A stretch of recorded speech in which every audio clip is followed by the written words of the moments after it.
Okay. Hey, BB.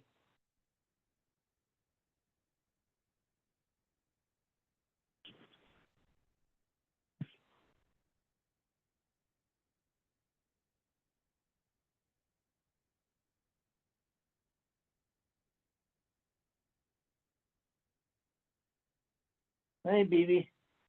Hey, you know what? BB's in here. BB's in here.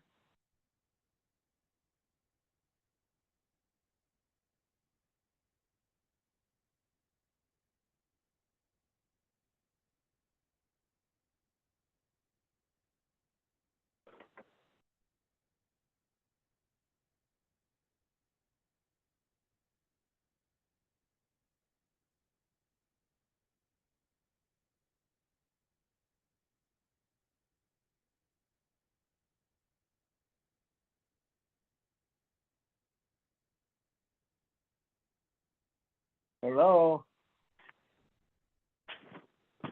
Hello. Hi, Sean.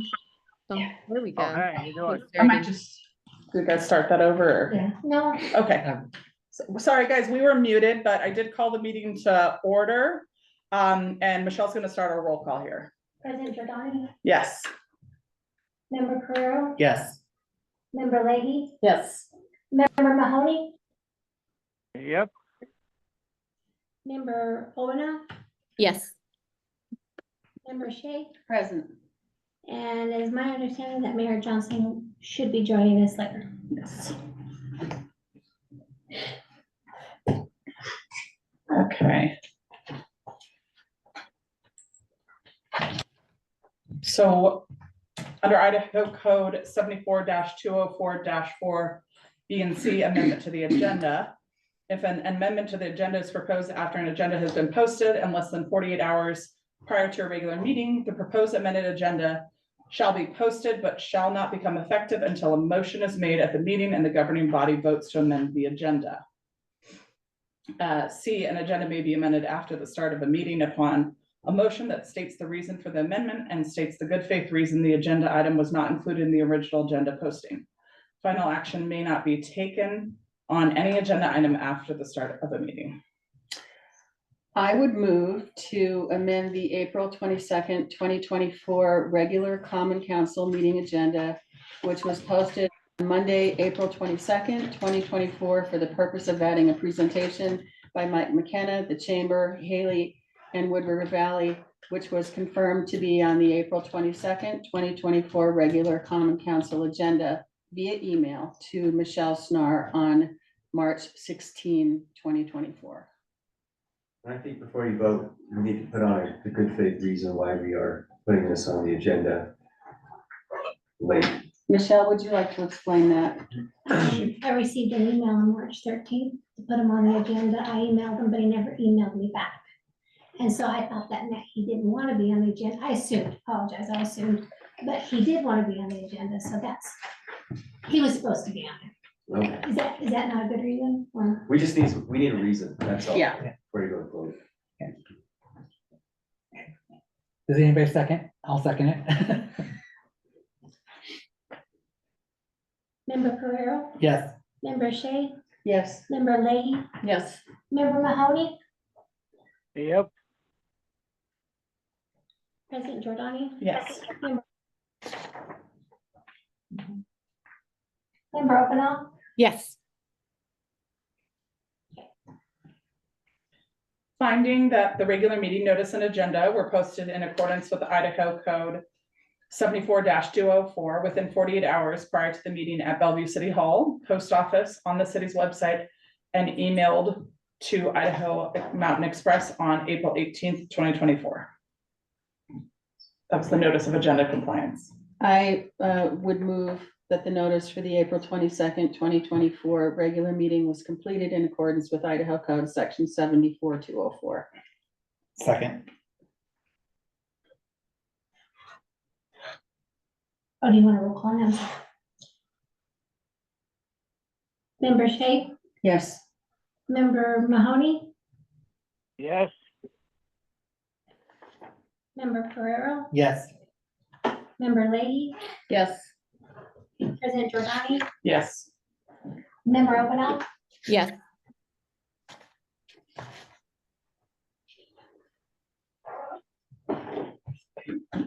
Call for conflict as outlined in Idaho Code 74-404. Are there any conflicts with this agenda? No, I have none. And at this time, I will open it up for public comment for items of concern not on the agenda.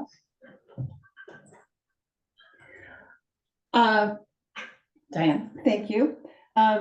I would just like to mention that we did have our open house on Saturday for the purpose of gathering information, answering questions. It was very poorly attended, which was quite disappointing, although I do understand Saturday afternoon in April with lots of other activities going on. And I would hope that we could do a better outreach to the public by having either a special meeting one weeknight between now and the election on May 21, so that we can try and get questions answered. It was very informative for me. I mean, I felt like I've been kind of on the perimeter this whole time and didn't really get a deep dive. And that there were really good questions asked, and it was very informative. So I hope that we can kind of try and put something together for another meeting. You're welcome. Seeing no one in here or no hands online, I will go ahead and close public comment. I'd like to invite Mike McKenna from the Chamber, Haley and Wood River Valley, to give us his presentation this Great. evening. Thanks, Shannon. I've never presented here. Is there a place I should be? You can, here, I'll, Days sort of thing here. Stand up, move it however you Yeah, want. that's a good spot.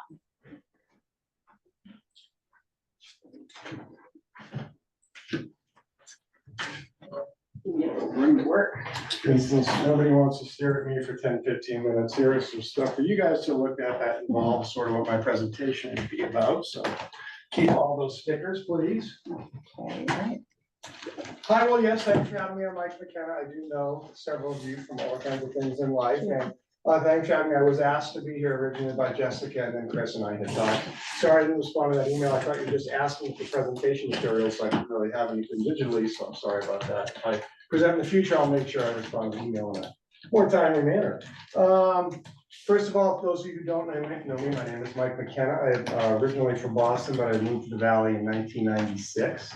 Wound up marrying a local gal who's one of Robin's friends, and been very active in the community for a long time, including coaching lots of sports, baseball. I still coach hockey.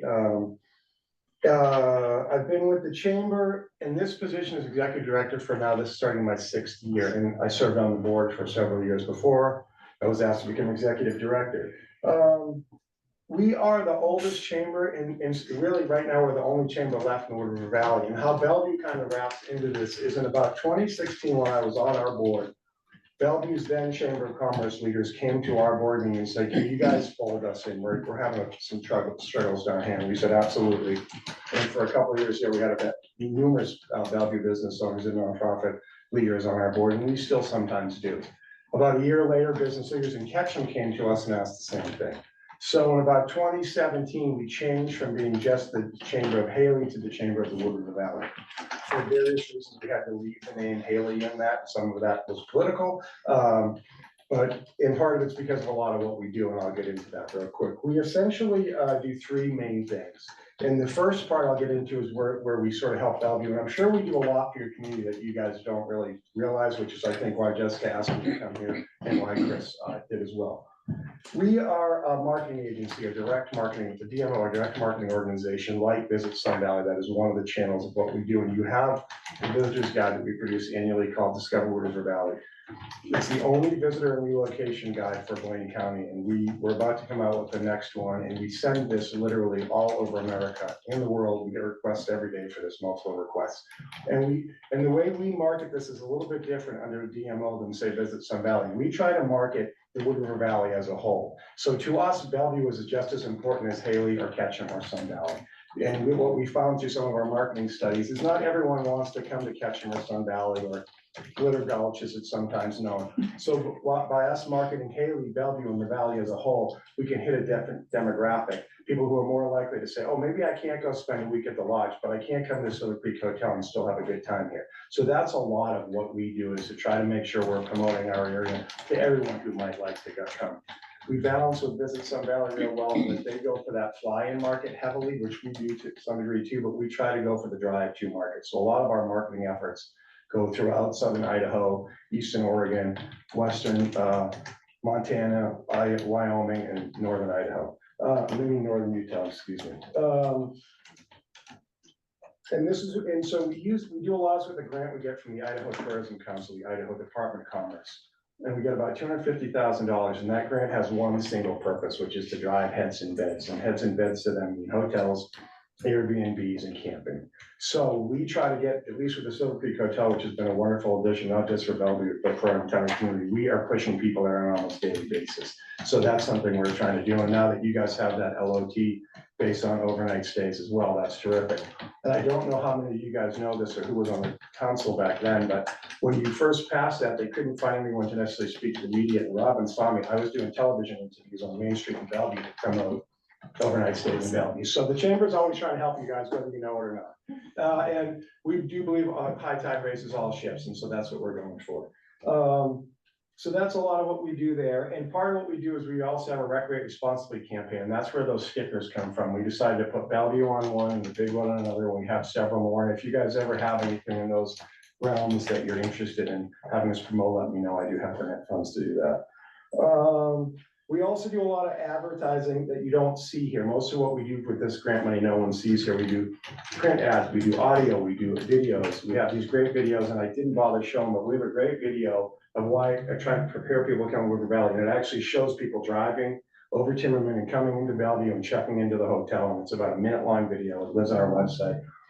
I did pass along just late today, so sorry to do that to you. No, I haven't saved. Oh, you haven't? I think I Okay. haven't saved. Do you want to see it? If you guys want to watch it, it's more entertaining than I am. Well, let me make sure. Okay, well, I'll keep babbling while you mess along with that.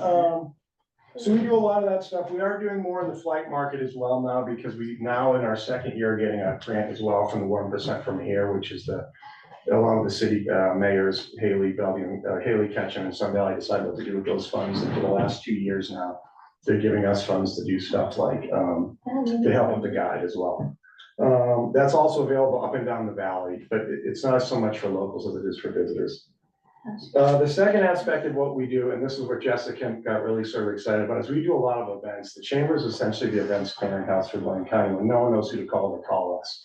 We do at least one or another 40 a year. And that's everything from a business after hours, which we were supposed to have a building material thrift. We decided to delay that because they were too busy doing that fashion show that's coming up. And as we all know, Tammy does too many things as it is. So we're going to do hers later in the year.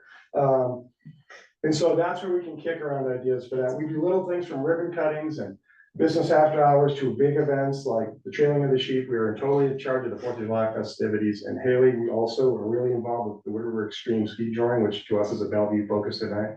We've really helped with that in the back burner for years with the Glicks and all those guys. And it's really exciting to see what's happening to that event. If you guys haven't gone down, I'm sure Tony's gone down.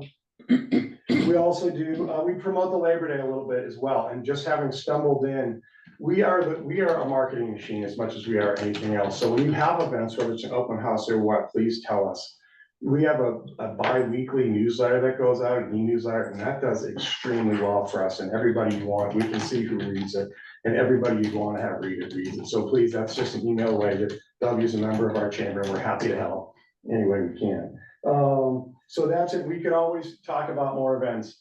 Trailing of the Sheep has become a terrific event for the whole valley, and it does fill up your Airbnbs and hotels down here, but they could, that's a typical event. We could try to see what Bellevue has for spacing to try to add on to that. So that's, I'm always just a phone call or an email away.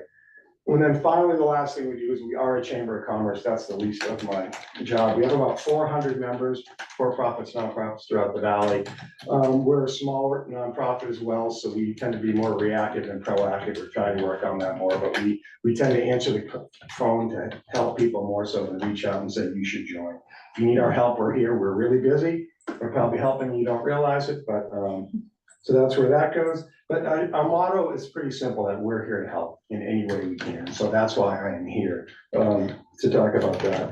And when we think about, we have a nonprofit board up to 15 members representing businesses all over the place. And nonprofits, we have a lot of nonprofit members as well as governmental organizations. Juan Martinez is a ex officio on our board, and you guys are welcome to have someone like that if you'd like. But when we looked at Bellevue and we started thinking about areas that we could help and that we see growth and potential, especially since what we're most interested in is driving tax revenue, LOT, because we do have, I didn't explain that so much. We have a LOT grant with the city of Bellevue for, right now it's for $100,000. And that's to do a dozen of their events, to run the Haley Welcome Center, and to do their marketing. And so, and also I sit on a bunch of committees for them, as I'm sure you're not surprised. But so that keeps us pretty busy, but it's all based on that LOT revenue. And I am really excited that the airport, the hotel aspect of overnight spaces in Bellevue. And I don't know where you guys ever want to go with this, but if there is any discussion of trying to do some of those, and I don't have the car rentals at the moment, but food by the, food in restaurants, drinks, alcohol drinks, we could talk to you about that. I'm really involved with that on a local and state level. But the three places that we look at Bellevue and go, wow, there's some good potential there. One would be camping. And we average at the chamber over 3 requests for camping every day of the year. January 1st, July 1st, November 1st, it doesn't matter. And most of the time, I don't have a good answer for it. We don't send people to the meadows. The place here in Bellevue seems to be either full or hard to get hold of. So there's people, and I know there's a couple of baseball families here, and we host the Nelson Memorial Tournament here every year. There's nowhere to put people. And if Bellevue could find land to do this, the state has a lot of money. I don't know if anyone followed what happened in Haley a few years ago, where we set aside some land out Croy, and the state, we got a grant for $750,000 to build a campground that Haley was gonna have full control over. Unfortunately, for political reasons, it fell through, but that money is still sitting there. The state has a bunch of money to build campgrounds, and they want more than we're about it. That's an option too. Something that would be really exciting. If there's any way I can personally help, or the chamber can help, let me know, because that's another way to drive direct LOT revenue. But the one they were going to do in Haley, the city would have full control over that. They could have shut it down for special events. They could have done a lot with it. So that was a great opportunity. Sporting events, like I mentioned earlier, I know you guys have agreed to let the Little League team start to play here, the new Mavericks team, which is terrific. Sport travel is the highest spending per travel in the market. So people who travel for sports spend more money than any other tourists do. And I know Robin has a skier in her family, some skiers in her family, and Shelley in the baseball world. We spend a lot of money when we travel. So hosting softball tournaments, baseball tournaments, and soccer could be big for this town, and we could try to combine that with everybody else. As you guys all know, we don't really have good facilities for any youth sports except for skiing and hockey. We've seen what Haley Ice has done. Haley Ice has completely changed the city of Haley across the board, and as well as Bellevue. I mean, every weekend when there's a tournament going on Haley Ice, Bellevue's getting people in their hotels and in their restaurants, and we recommend them all the time. So that's a great thing, and it just shows you a little slice of the potential there. And then finally, events. Jessica and I did speak about them. Like some of the events there in Casa, anything you guys think of. We at the chamber have basically 2 goals with any events: that they help support our tourist-based economy, but they also help elevate the quality of life here. So whether it's a Haley Rocks or the 4th of July, or the Labor Day Parade, we feel like these are great for visitors and our economy, but also great for us. And like I said, our motto is here to help. So just anything I can ever do, please let me know. Want your video? Sure. I usually like to start with videos, but this is better to end it. This played in the Boise airport for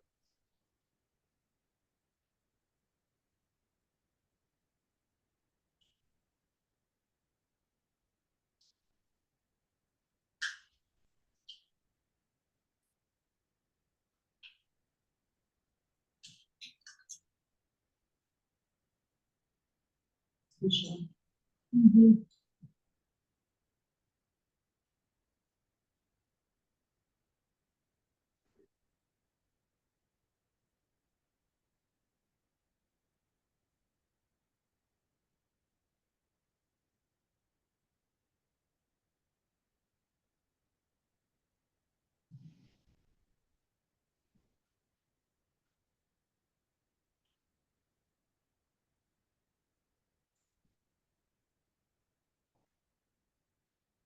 The last little push, everything we try to do, we try to use local talent. That was made by Dark to Light.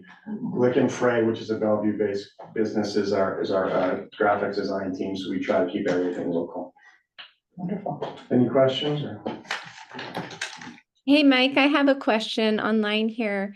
If we wanted to use that video when we roll out our new website, is that something we could have? Just Absolutely, yeah. ability, if Any that, suggestions for video or marketing materials or anything special you guys have going on, please let us know. We're always trying to make the place run better and be a better place. great. And then another question, like the water bond information, like if, or just information sessions, how far in advance do you need information to put that up so we get it out in time? Because I know you're limited. We ask for information on Wednesdays, so they go out Okay. on Thursdays. Okay, great. But we can scroll pretty quickly with small stats. Awesome. Thanks for coming down and presenting. Sorry, I couldn't be there. Sorry, I was a little late too. I think there was an accident on the street. It took me like 25 minutes to get there.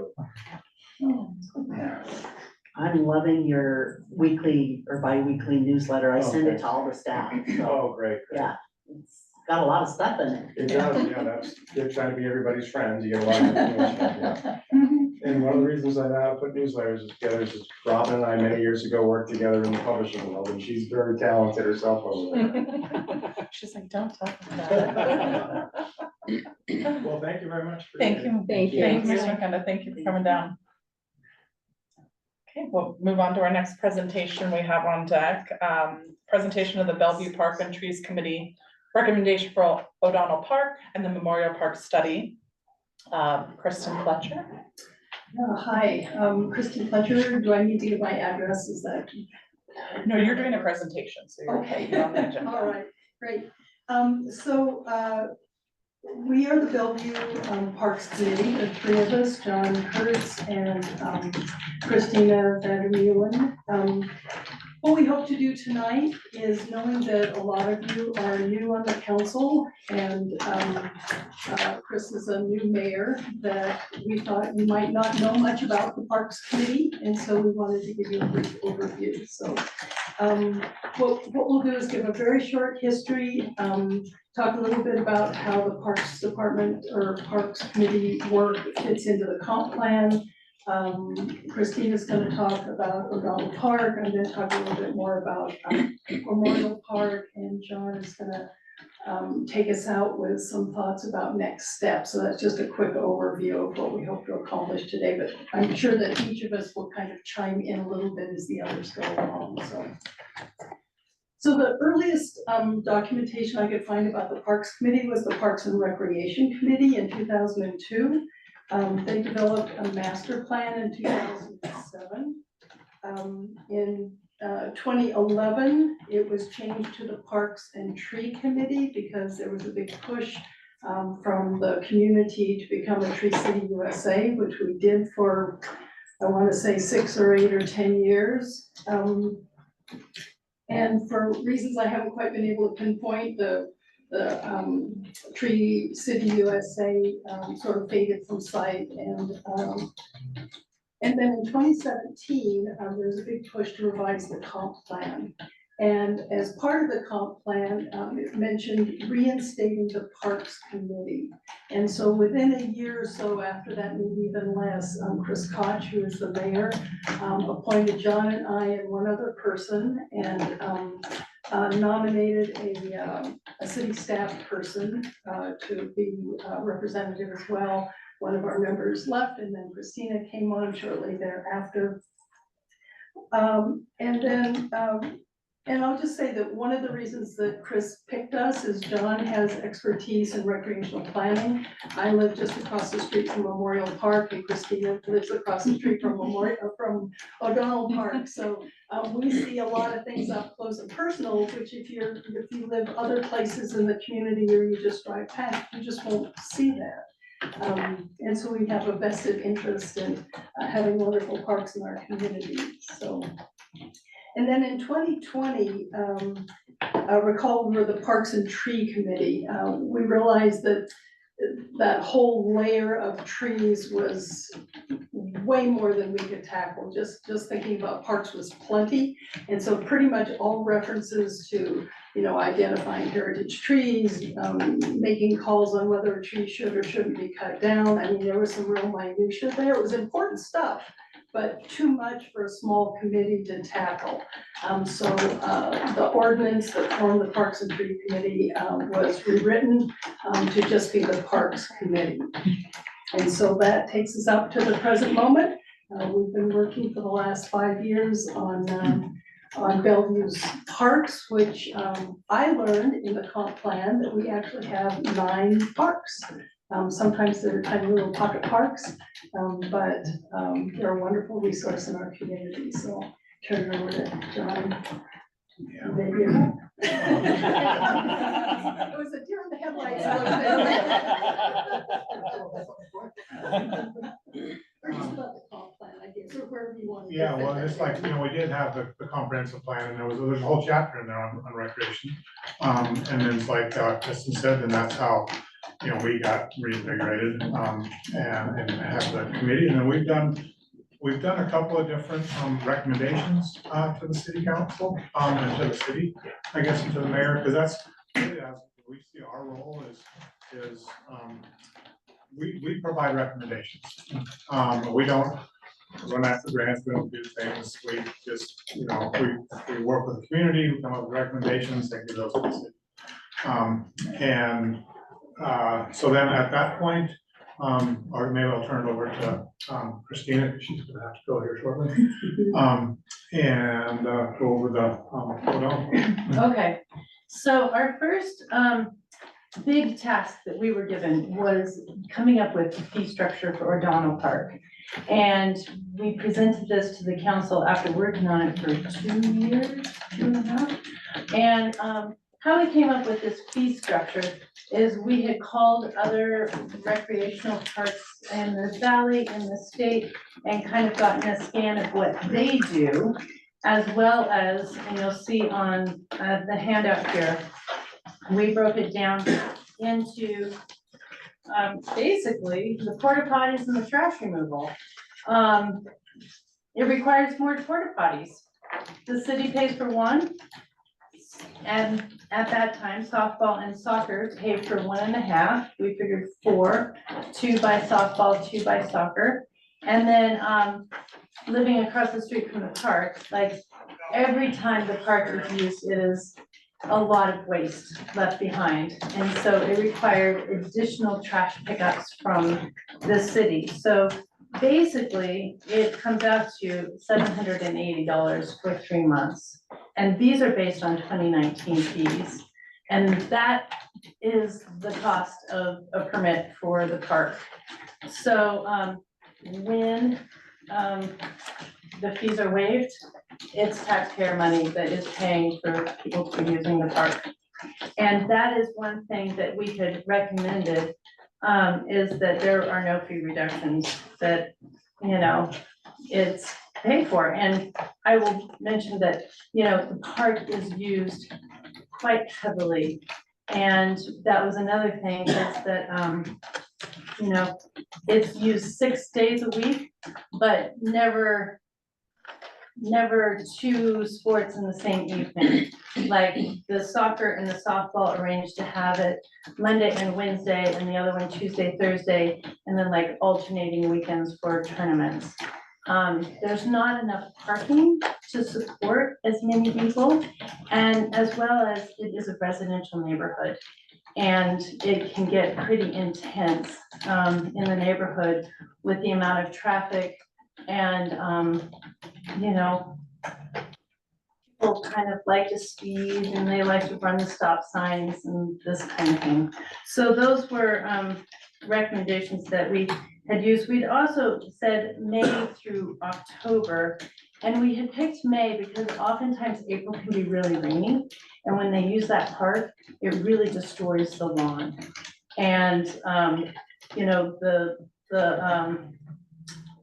Clearwater has the maintenance on that, but you know, if they have other things that need to be done on the field, it is their responsibility for maintaining the fields how they want it. And they always have, you know, softball goes out there and they drag the diamond dust and, you know, I think they cut it shorter because they like it shorter and that kind of thing. And the park flooded in 2018. And so the city paid for more diamond dust because it got all washed away.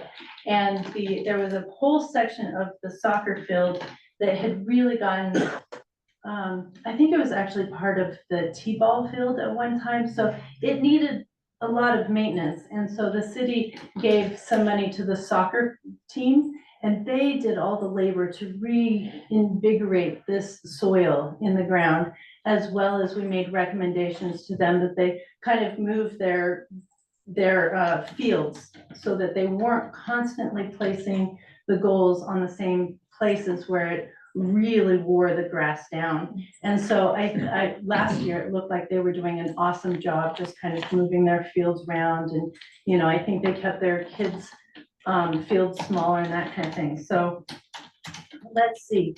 Likewise, we had made a recommendation to the permit applications, like they get it and it has to be signed off by various people.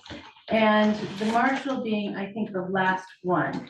And it had been recommended that the marshal go out and actually speak with each of the teams at the beginning of the season and just remind them, like, this is a residential neighborhood. You need to, you know, follow the rules of the road, as well as be good neighbors and that kind of thing. And given the performance from the year before, that might be included in whether or not they might be permitted another permit in the future. Because there have been a few incidences that were really unsavory. And I know I called them, oh, this is a separate topic, as well as more presence with the marshal up there if there are activities going on. I know one year, I just witnessed some really, really dangerous driving and called 911. And there wasn't a marshal coming on duty until noon, and it was 10 o'clock in the morning. It's like, okay, we've got like 300 people here at the park and there's no marshal presence and there's no marshal on duty. So, you know, that was back in the day. But it is nice to just have a little extra presence, remind everybody. You know, there's also been instances with alcohol that, you know, peeing in some of the neighbors' yards because whatever, I don't know. That was back in the day. Like I said, it's gotten a lot better, but yeah, I think a lot of this is just, you know, things that we said not to allow April just because it rains a lot. Similarly, not to have soccer, particularly if it rains the night before, and a whole watering schedule so that it wasn't watering the soccer fields the day of or the evening before a soccer practice or a tournament that weekend. That park gets a heavy dose of water. And so, you know, I walk across it like every morning and it can be a pretty squishy place that really can tear up the grass horribly quickly. So, did I cover everything? Okay. One thing I would maybe add is a parking. Oh, yeah. Recommended parking. Yeah, so, you all have the packet of information and there is a picture of the parking in there. And, it's pretty limited. So there's a fair amount of parking along, the road going out Slaughterhouse. Now that has been heavily parked on through the years. With Strayhorn getting busier now, that may narrow down on what is available on both sides of the street. You know, again, if an ambulance needed to get through there, there's gotta be enough roadway or a fire truck or something. And then on 8th Street, going south from the park, there's a lot, there's kind of, it's right behind the duplexes. There's parking in there and everything. And then just a little bit on the west side of the park over by the play area. So it's pretty limited, and it would be nice if there was more parking at the park. I'm not quite sure why that wasn't planned in with the original structure of it. You know, if I had to make a recommendation, that south side, you could probably make a lot of parking in there. Yeah. Yeah. Okay. And I need to take my daughter to a school concert. So. Thank you. Thank you. Thank you. Okay, so Kristen will go over the Memorial Park recommendations, what we did. Yeah, and I'd just like to repeat something that Christina touched on.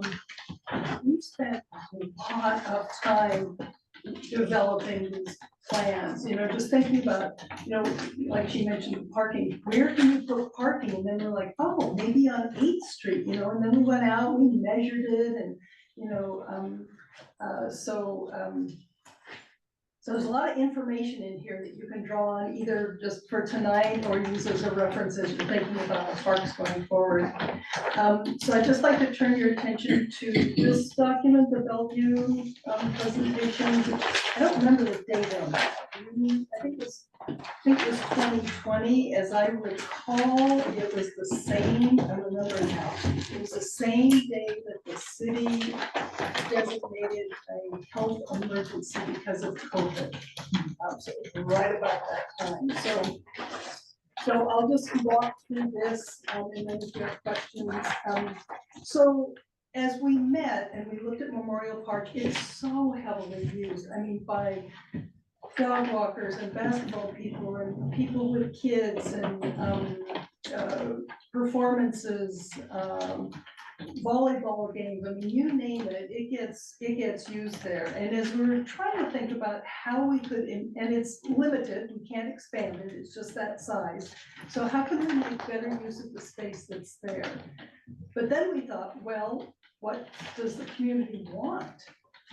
So we developed this survey with 8 questions on it, and I have the results here if you want to go more deeply into it. But we wanted to know, you know, when you filled out the survey, where were you from? What was your age? How many times have you gone to the park?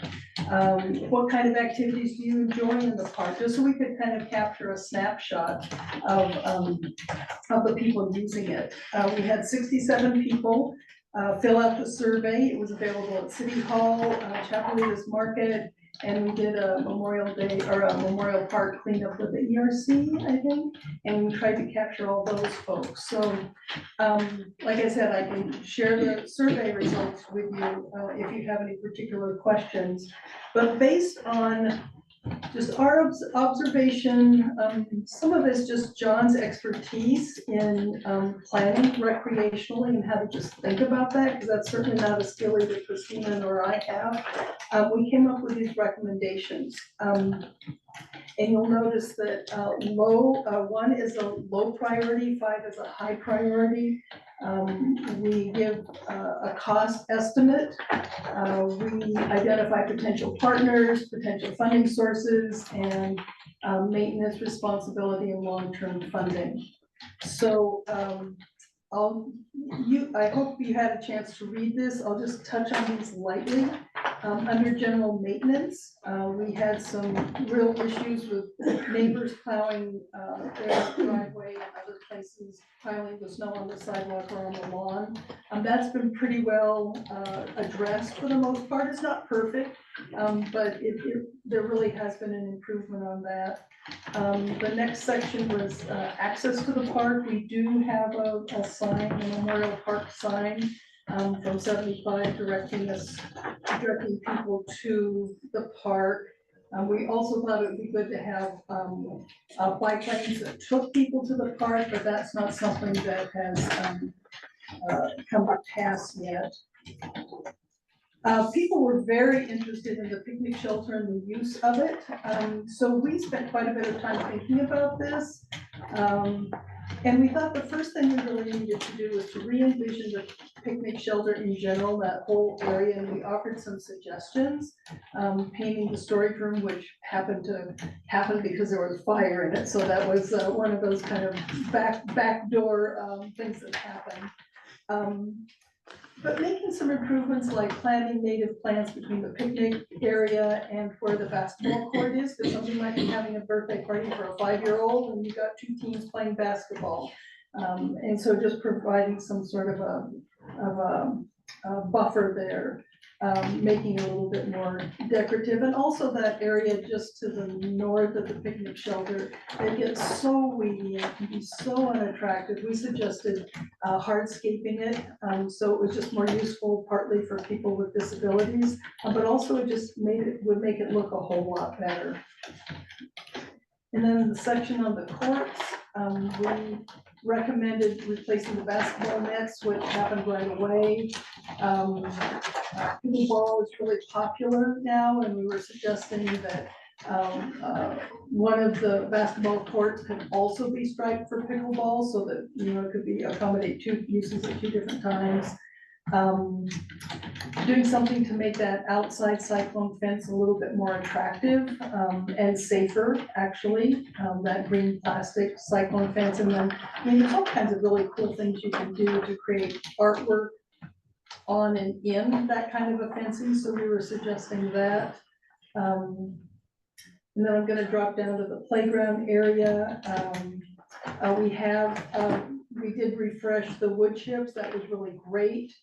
We had an idea that while the playground equipment is really heavily used, it's sort of hopscotch, sort of thrown out there. So maybe it could be consolidated in a certain area, and that would allow space for a small skate park.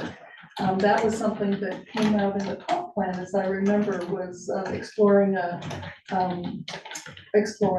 So, and then purchasing additional playground equipment. Flip to the last, the stage. People love the stage. They thought we should improve upon it, so we did some just checking. These were just ideas of, you know, what the stage might look like to make it a little bit more professional and more multi-purpose. And then for the grass area, some of our trees are really old. Some of them have been heavily damaged. The younger ones have been heavily damaged by the landscaping companies that use their weed eater around the base. So a bunch of trees have actually died. So planting some new shade trees. One of the great successes, in my opinion, is providing dog poop bags and dispensers. I think there's 8 there now, 8 or 9. It's a lot. I will say that they're not heavily used in the winter, and the park was disgusting this spring. I mean, I stopped walking. I wouldn't walk there at night. I wouldn't walk there at night, and I don't know what's happened, but it's much better now. So thanks some nice person. And then just make it, just the whole place a little nicer by adding pollinators and some dark color and shrubs there, and then just some ideas of what a small skate park might look like. So like I said, we presented this to the council that same day that COVID was an emergency, and you know, everybody's attention was pulled that way pretty quickly. So I think that's all I have. You have some stuff you wanted to? Yeah, just to kind of maybe wrap it up is, you know, I think the thing with parks are, they could be an identity of a community. Yeah, and they're either well taken care of and a lot of pride, or they're not. And so, you know, we've got some great places, but they need care. They need to be managed, they need care to keep them at some kind of a standard. So I would, you know, as you go into budget season and you look at, you know, who can do what and what gets afforded to where, and charging fees or not charging fees, it takes money. to do these things and to keep them at a standard and to keep them in good condition. And so we would encourage you to consider that, you know, as we can move forward. And then some of these recommendations, you know, there are grants available. Of course, then somebody has to apply for those. And so it's something that we can assist with. We may or may not be able to take the lead on it, but again, that's one of those things from the city that we need a commitment on the part of the city to what to move forward with and who we're gonna work with and what's that gonna look like. Because it's always been a little bit of a moving target as far as, you know, how that works.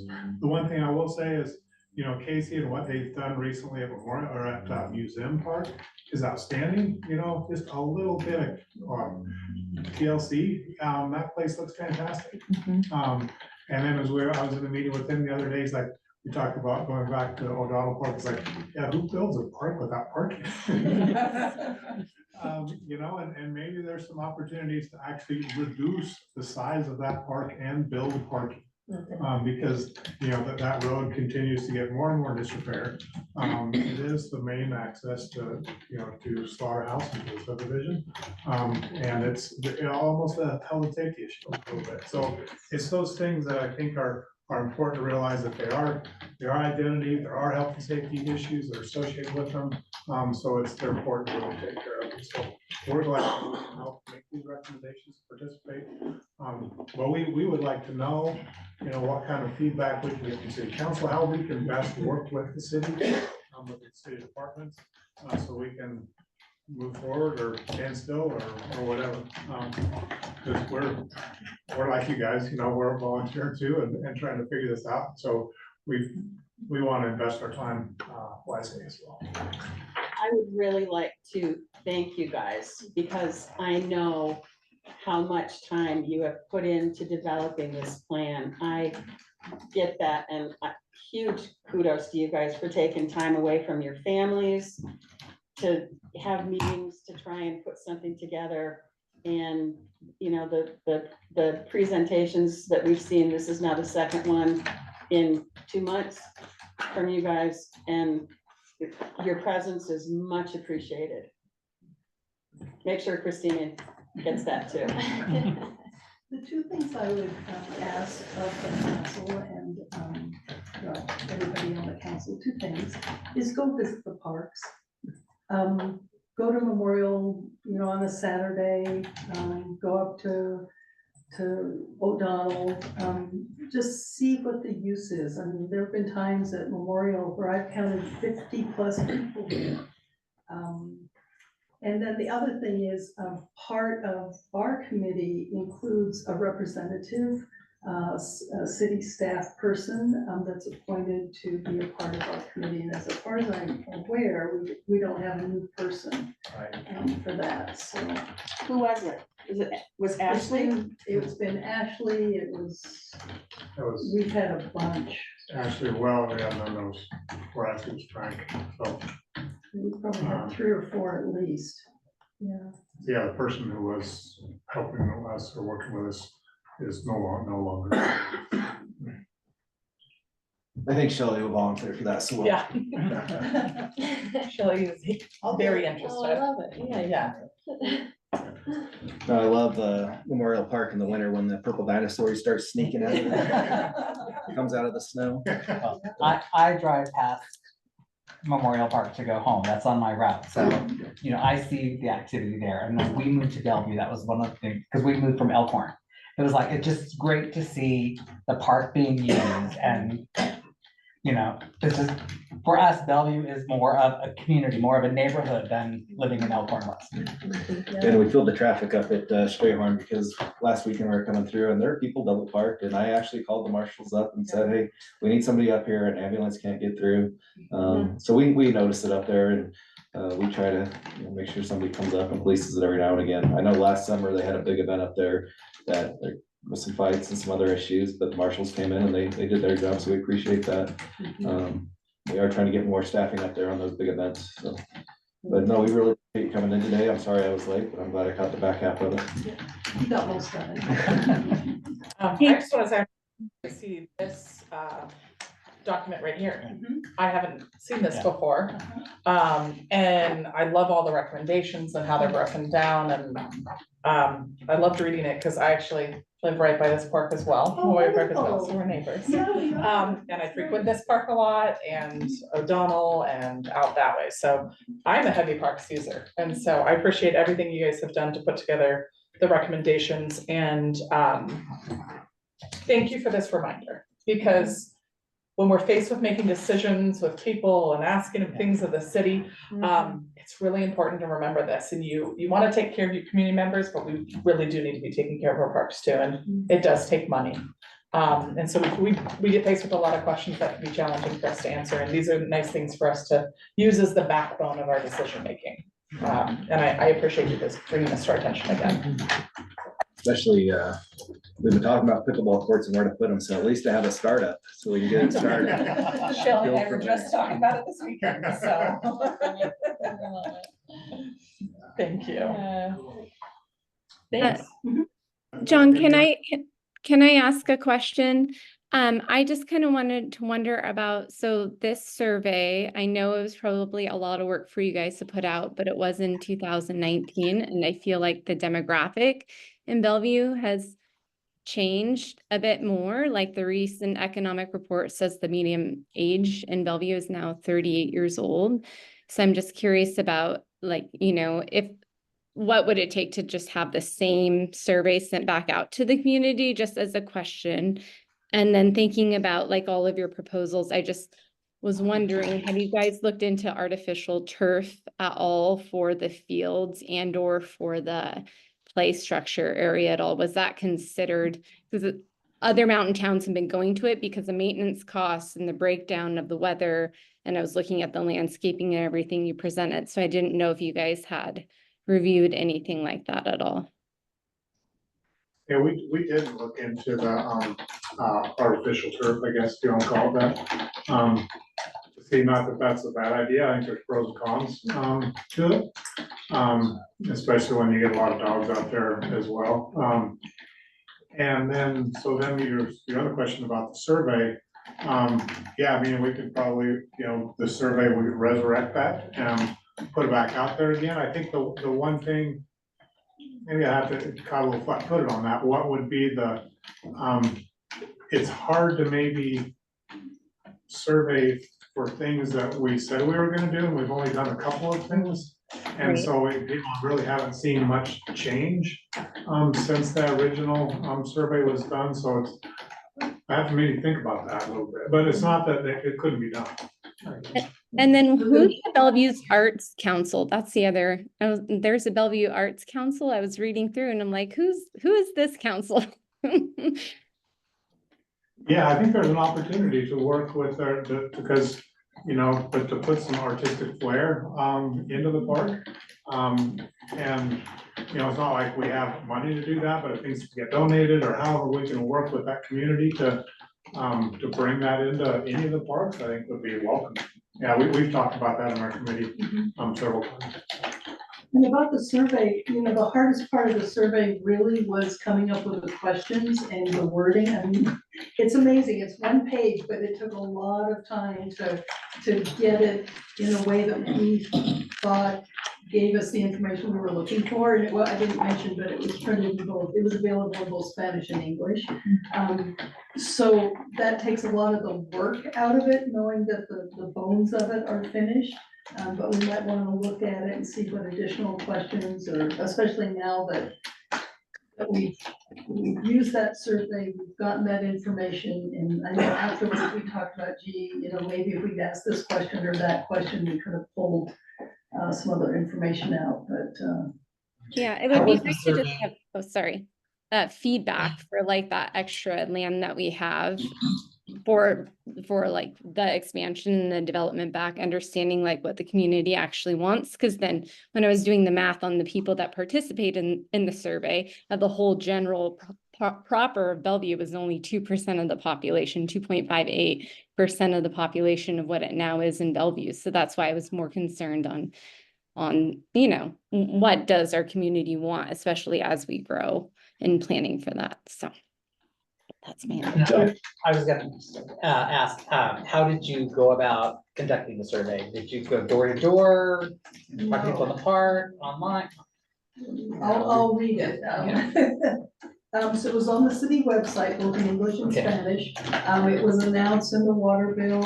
I think there was a news release, Tony Evans wrote a news release. Physical copies were available at City Hall and at Chapelitas Market during Hispanic Heritage Month.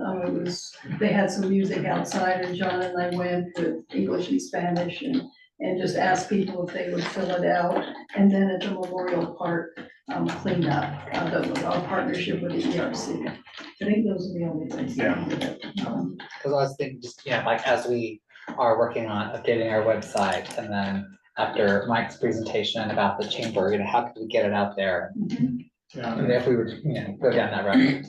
I think there would be an opportunity to do an extended survey, but right now, I think just bringing this back to life, because I remember being in 2020 and we did talk about it, but like you said, that just kind of hit the brakes and nothing happened there for a little while. So I think we have some good options as we go into budget season to address some of these. And then we can look at next spring, maybe we start a new survey, revitalize it and see if we hit any of our target points and build off of that.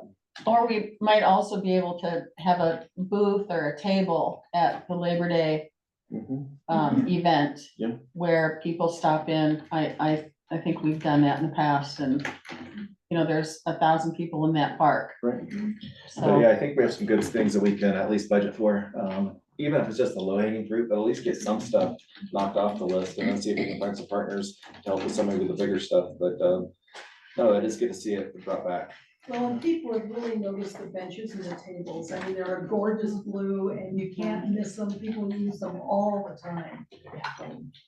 Yeah, I'll just finish on one thing, with the new annexation, assuming that's moving forward, to the north, there's that sports complex that supposedly is part of the Blank County Recreation District. And that's one thing that'll have a major impact on what happens and doesn't happen at our existing parks. Because that's the one thing, like with Idaho, it's like, we're treating it like it's a sports complex, but it's not. And so once we have a sports complex, then what does that transition into, or how does it get managed or used differently, or have a facelift or whatever? So I think there's some moving parts there that we just have to keep in mind as we look at the long-term approach. Thank you very much. Thank you for your time. Thank you. Sounds good. Yes. Item 7, consent agenda. Are there any questions? We've got the council meeting minutes from January 22nd. Approval of claims of April 9th through April 22nd. Request for funds from the fire department and a treasurer's financial report, and then department head reports.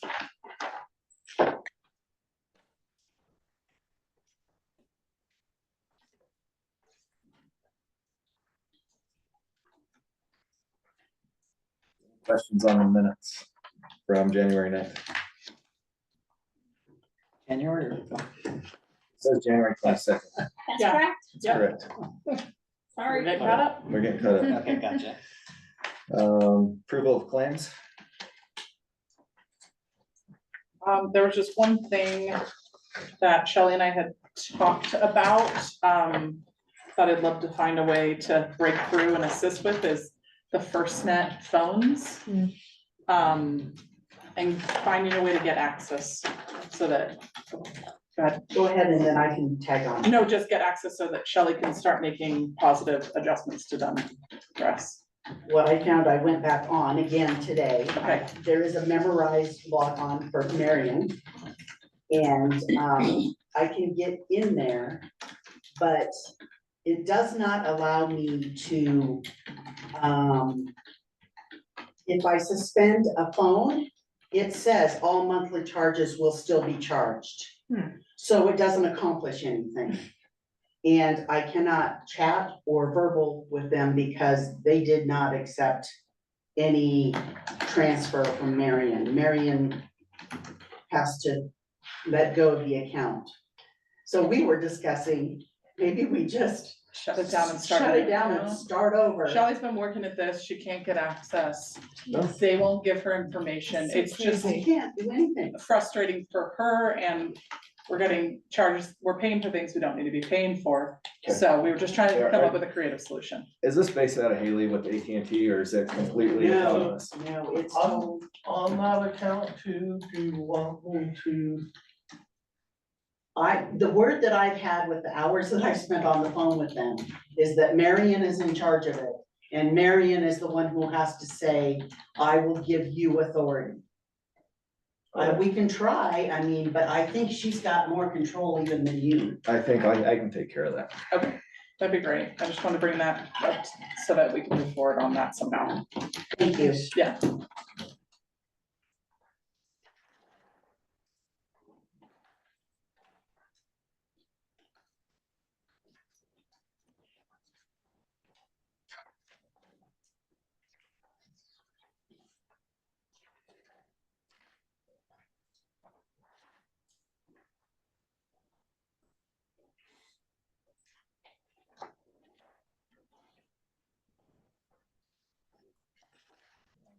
Request, let's see.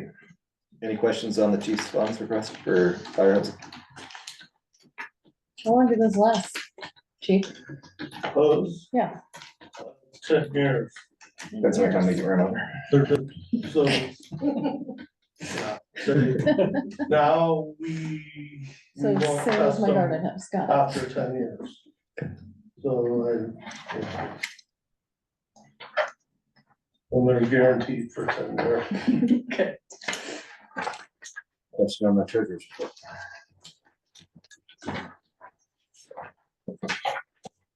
Did you get your question answered about DBS?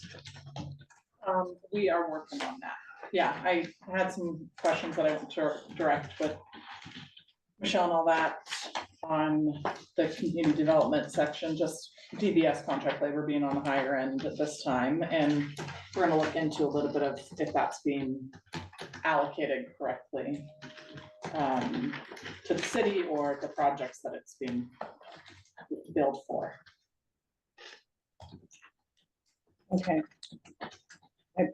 The wheels are turning. I'm wondering if they changed their fee structure on us, but Maybe we can. yeah, assist I'd like to looking loop into that Yeah. as well.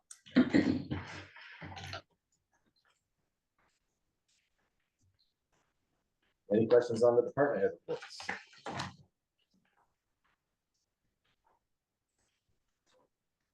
I have one more thing on my report that I just need to verbalize. Go ahead.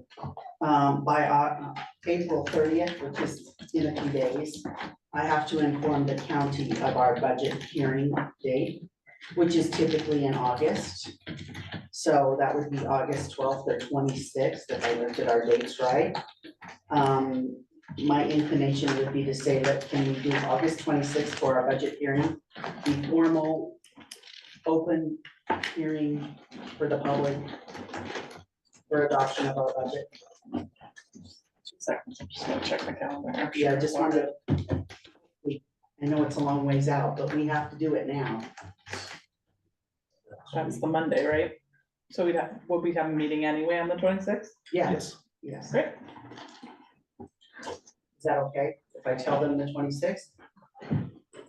Yeah, I just want to make sure, I mean, push up to the end of the month, is it better to do it on the 12th, so we give ourselves a cushion in case We something, could, we could. In case we have more. I completely support that because we could too have many it and then times something we comes have up. had hiccups. That's what I Right at the remember. wall. Okay, Oh, we can yes. do the 12th. I would Yeah. prefer to do the 12th. Okay. Yeah, I do that. Was there anything you wanted to call out on your? No, I report? added just a total income page for you. Because that is half of the fiscal year. So you can take a look there. There wasn't anything real drastic to point out. Then keep in mind, this just goes through March. There's been a lot of things happen in April, so. But nothing real special to point out. Unless you have a question about something. Answered all mine, I think, yeah. I was happy to see the percentage that we were at, and you're doing a really great job Yeah. presenting all the information, so thank you. Thank you.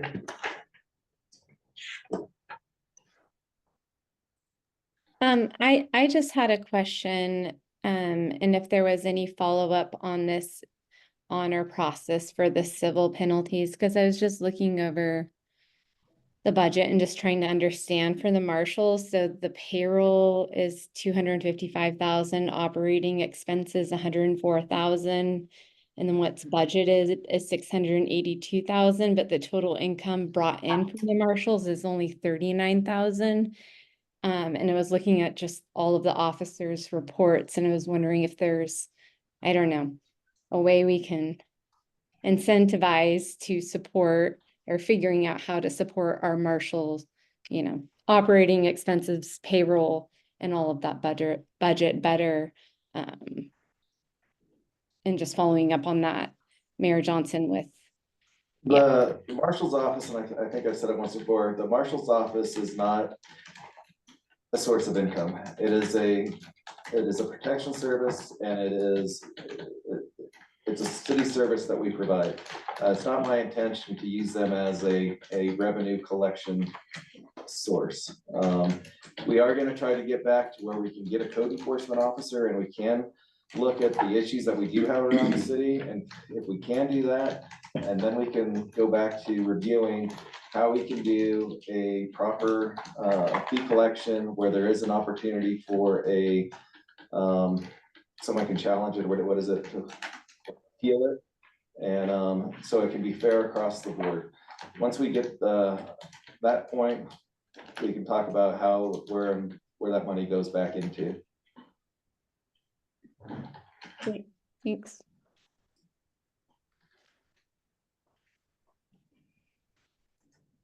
I just didn't see a streets report. Do we have one? Did I miss it? That's right. Are you talking about the department head report? Department head report, yeah. Oh. He hasn't turned mine. I Okay. emailed him, he's just really busy. Yeah. Okay.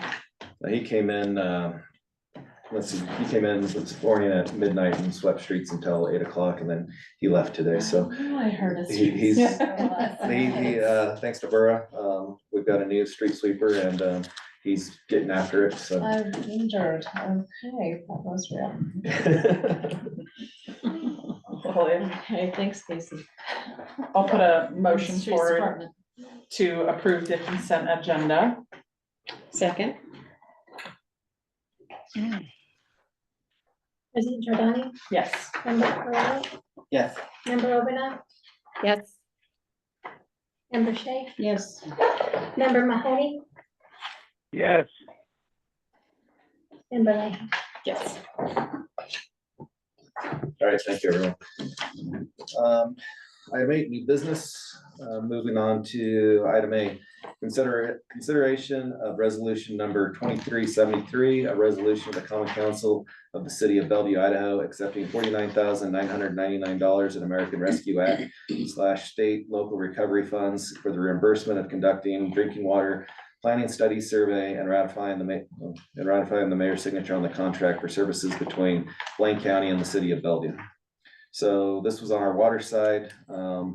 Mayor Goldman submitted this application, and I went before the county last week and gave them a kind of a rundown on what happened with it, and they approved funding the $49,999. And I need you guys to let us accept it, I guess. Is there any discussion? Thank you for all your efforts and Mayor Goldman's efforts to get us to this point, and that's great. Thank you. If there's no further discussion, I would move to adopt resolution 2373, a resolution of the common council of the city of Bellevue, Idaho, accepting $49,999 in American Rescue Plan Act / state and local recovery funds for reimbursement of conducting a drinking water planning survey and ratifying the mayor's signature on the contract for services between Blaine County and the city of Bellevue. Second. Member Shea, Yes. member Mahoney, Yes. member Obanov, Yes. member Leahy, Yes. member Carrero, Yes. President Jordan. Yes. Great, thank you very much. Item B, consideration of resolution 2374, a resolution of the common council of the city of Bellevue, Idaho, accepting $49,999 in American Rescue Plan Act / state local recovery funds for the reimbursement of wastewater treatment plant system repairs and ratifying the mayor's signature on the contract of services between Blaine County and the city of Bellevue. So on this one, Mayor Golden had put in a request for assistance on what we would call a dewatering station. It was gonna basically get us the planning, design, and potentially a paved pad so we could install this piece of equipment. With the system of the plant, condition of the plant the way it is right now, I went back and I asked them to reallot that for some of the electrical and SCADA upgrades that we've done here recently, or we went into contract with, to help cover some of those losses. And they, after a little discussion, they approved it, and so they awarded us another $49,999. That's great. I was hoping you were gonna speak to the reappropriation of the funds, because I think that'll help with some of the stuff we approved going forward, so thank you. I'll move to adopt resolution number 2374, a resolution of the common council of the city of Bellevue, Idaho, accepting $49,999 in American Rescue Plan Act / state and local recovery funds for the reimbursement of wastewater treatment plant system repairs and ratifying the mayor's signature on the contract for services between Blaine County and the city of Bellevue. Second. Member Mahoney, Yes. President Jordan, Yes. member Carrero, Yes. member Obanov, Yes. member Leahy, Yes. member Shea. Yes. Thank you all. If there's not anything else to discuss, I would take a motion to adjourn. I move to adjourn. Second. All in favor? Yes. Yes. Thank you, everyone. Good to hear you. Right, okay.